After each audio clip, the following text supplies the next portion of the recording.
Bienvenidos nuevamente a la clase de lectura, expresión oral y escrita con la profesora Cristina González Amezcua.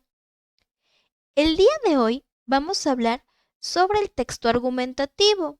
Retomaremos el concepto, hablaremos de los elementos argumentales, de la estructura discursiva de este texto y de otras características que son deseables cuando los redactamos. Así que vamos a iniciar. ¿Qué es un texto argumentativo?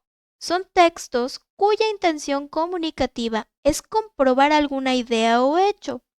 También pueden ser entendidos como aquellos que buscan convencer a los demás de hacer o pensar de determinada forma. Un texto argumentativo cuenta con ciertos elementos que lo caracterizan y distinguen. Estos elementos nos van a servir para exponer y dar fuerza a nuestra postura. A ellos se les denomina elementos argumentales y son básicamente tres. El primero es la tesis, que es la idea central que se expone en el texto. Nos va a señalar la postura que se tiene frente a un tema o referente a un tema.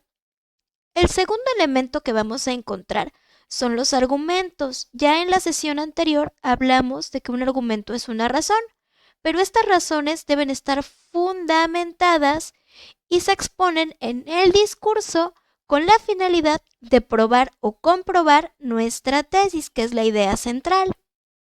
Finalmente nos vamos a encontrar con los apoyos. Estos apoyos son los referentes de información que sostienen los argumentos y nuestra tesis. Esto quiere decir que son las referencias o son las fuentes de las cuales tomamos la información que sustenta nuestra postura.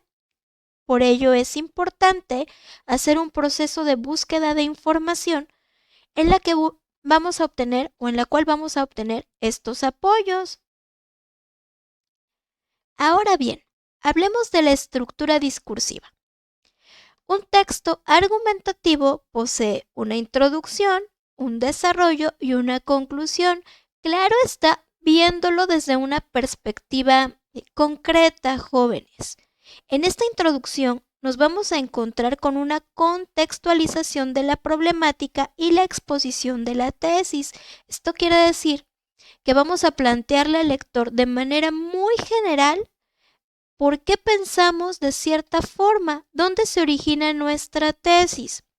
Es importante recordar que de acuerdo a la distribución que realicemos, nuestra introducción puede abarcar entre un 15 y un 30% de nuestra redacción. Posteriormente nos vamos a encontrar con el desarrollo.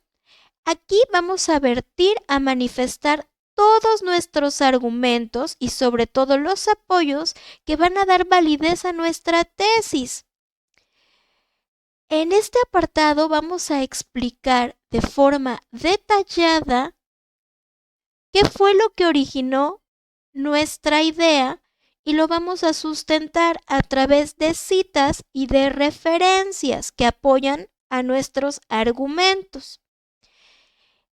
Esta parte del texto abarca entre un 40 y un 70% de la redacción. Recuerden que esto va a depender de la disposición que nosotros generemos. Finalmente encontramos la conclusión. Bueno, pues la conclusión es la parte final de nuestra redacción y en esta vamos a hacer una síntesis de las ideas expuestas. Quiere decir que vamos a recuperar información sin profundizar y sobre todo vamos a retomar nuestra tesis. Aquí vamos a aplicar la comprobación o el desecho de nuestra tesis a partir del análisis de nuestros argumentos.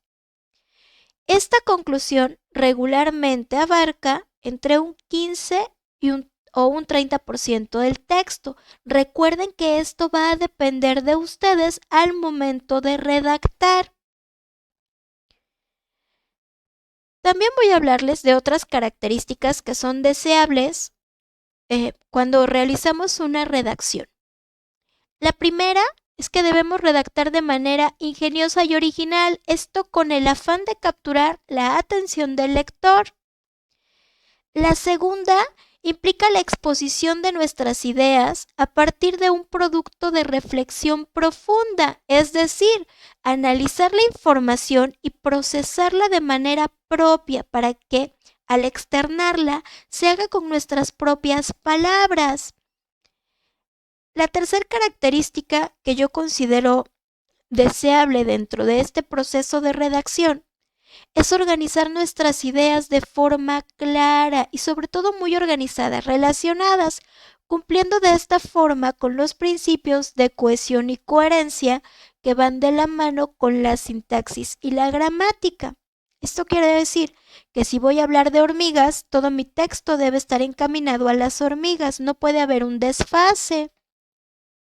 Y la última característica que voy a retomar el día de hoy se refiere a contar con un título apropiado y acorde al contenido de nuestro texto. Esta última característica creo que es muy importante, porque cuando les solicitamos redactar, lo primero que ustedes quieren poner, pues es un título. Y el título, lamentablemente, es lo último que ustedes deben escribir. ¿Por qué? Porque no puedo poner un título si ni siquiera sé cuál es el contenido real de mi redacción. Por ello, les sugiero que el título sea lo último que coloquen al redactar, ya que tengan una visión general, pues, de su texto. Bueno, jóvenes, espero que la explicación del día de hoy sea de mucha utilidad para ustedes. Hasta la próxima explicación y les recuerdo que en caso de que existan dudas, las podemos resolver mediante WhatsApp en su horario de clase correspondiente.